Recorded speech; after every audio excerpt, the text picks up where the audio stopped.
All right, friends, welcome back to the channel. Today I'm giving you a full balcony cabin tour on the Regal Princess and sharing what I really thought about the room, the good, the not so good, and a few little tips to make your stay more comfortable. If you're thinking about booking a balcony on the Regal Princess and you're wondering about the space, the bathroom size, the balcony comfort, the noise, and the location, this video is for you. If you're new here, hi, I'm Barbara. I'm a cruise-loving retiree who talks about cruise life, casino play, and getting the most value out of your vacations without losing your mind or your budget. On this sailing, we had a balcony cabin that turned out to be quite comfortable overall, with a couple of quirks that you really want to know about before you book. So let's start at the door and walk through the room together. The entry and hallway. As you walk into the cabin, you're going to have a small hallway that leads to the bathroom on one side with a closet on the other side of that hall. One thing I really appreciated here is the closet space. And it's that classic princess open style closet. And it was actually big enough to hold all of our clothes and our suitcases. Didn't have to put the suitcases under the bed, which is the norm on a cruise ship. For the cruise cabin, it was a big win. And if you're someone who doesn't believe in packing light, you're going to appreciate this. At the end of this hallway, there was also more cabinets. And in those cabinets were some drawers and some shelving, as well as the room safe. So that worked out really well, that there was lots and lots of room to store your clothes and other items you may have brought with you. In this hall area, there's also a sensor light in the ceiling. When you walk towards the bathroom or the closet, it switches on automatically. The upside of this, it's fantastic for late night bathroom trips. You don't have to fumble around for switches. The downside, it's a bit bright, and it definitely lights up the whole hallway and can throw more light into the room than you might want in the middle of the night.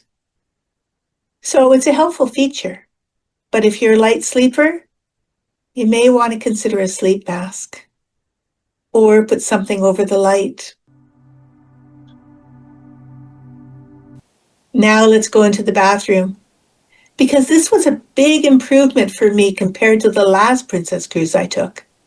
On the previous Princess cruise ship, the shower was so small, I basically had to turn off the water to shampoo or soap myself down and then turn it back on to rinse because I didn't have room to move. On the Regal Princess, this was not the case. While it was a shower curtain and not a door, which I definitely prefer the doors, it still worked out perfectly. The shower in this cabin was actually roomy enough to turn around completely, lift your arms to wash your hair, and shampoo and rinse without playing musical chairs with the water flow. Is it a huge spa shower? No. But for a standard balcony cabin on a cruise ship, I was very happy with the space and the layout. The rest of the bathroom is pretty standard. Toilet, sink, there's shelves to put your toiletries on, enough room for two people's essentials, especially if you're reasonably organized. Let's move into the main part of the cabin. There you'll find your bed, a desk, TV, a chair, and some extra storage. The room itself felt roomy enough for two people. We weren't bumping into each other constantly or doing the sideways shuffle around the bed every time we needed to walk past. But we also bought a little hack that I highly recommend, and that's magnets. The cabin walls are metal, so we added magnets. We use this to hang hats, lanyards, and even some clothing. So we used it for jackets as well as to put our bathing suits when we wanted our bathing suits to dry off. It was really wonderful putting one right beside the door, the exit door, so that you can pick up your lanyard as you walk by. You could drop it off when you came in, you could pick it up when you left. Worked out really well as taking other small items off the desk and the counter space. It's such a simple thing, but those magnets made the room feel more organized and less cluttered. Now let's step out onto the balcony. The balcony on this cabin was perfectly fine for a standard balcony category. It had, of course, the 2 chairs and a small table. It's not huge, but it's comfortable enough to sit outside with your coffee in the morning or a drink in the evening. And there's still space for your legs. In fact, there's so much space you could even put your legs up on the little table. There was lots of space on the balcony. It was quite comfortable. And at night, there was even a light. If you wanted to sit out there and read a book or something, you could do that as well. But if you're expecting a giant lounge space, this isn't it. But for a typical balcony, I found it completely acceptable and a nice way to enjoy seaways and the sailaways.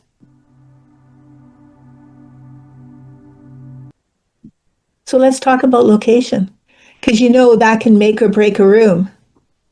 This cabin was reasonably close to the elevators, which I really liked, especially if you have mobility or joint issues.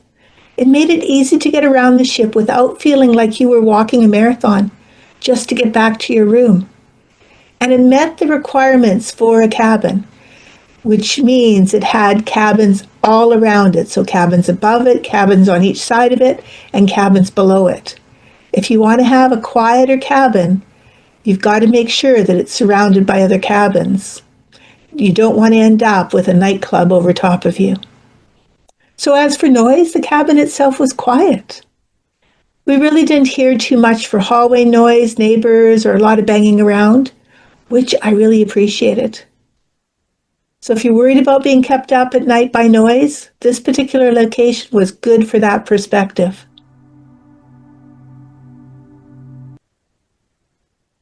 Now for the one thing I didn't love about this cabin, and that was our room steward. I always try to be fair, and I really don't like to complain about people. And you know, this may have been a one-off experience, but on this sailing, our room steward wasn't particularly friendly or helpful. We didn't get that warm, welcoming, how can I help you vibe that you usually get from the cabin stewards on a cruise. And I've been on lots of cruises. This is the first time that the cabin steward has ever been an issue. In fact, we couldn't find him when we first got to our room. Someone else had to go looking for him. It didn't ruin our trip, and the room was kept functional.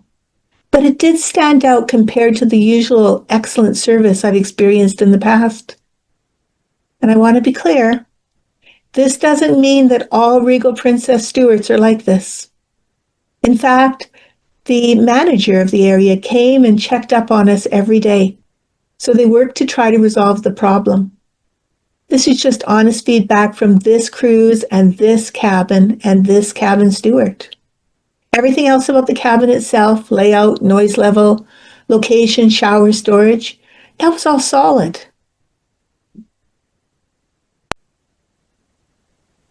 So just to quickly sum up this Regal Princess balcony cabin, what did I like? I liked that it was roomy enough for 2 people. And the shower was actually roomy. That was a big upgrade for me from my previous Princess experience. The balcony with its 2 chairs and a table, great for morning and evening relaxing.